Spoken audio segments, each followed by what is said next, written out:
आती है ये खानों के बारे में सोच के, बॉलीवुड के 3 खान। आई एम सॉरी अगर किसी को मैं ऑफेंड कर रही हूँ, एक्चुअली आई एम नॉट, क्योंकि इतने देशद्रोही लोग मैंने नहीं देखे भाई, और इतने हिपोक्रेट है ना। इनको डालनी है मूवियां, ठीक है, जवान, टाइगर जिंदा है, बजरंगी भाईजान, क्या ना क्या दिखाना है, ठीक है, पर जहां असलियत में मौका आया कि भाई देखो अपने देश के लिए खड़े हो, अपने सोल्जर्स को सपोर्ट, वहां पे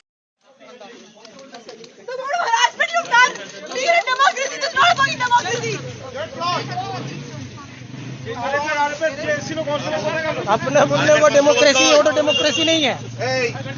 बोलने का सोचने नहीं है, ऑर्डर डेमोक्रेसी नहीं है, डेमोक्रेसी बता रही इसको डेमोक्रेसी बोले।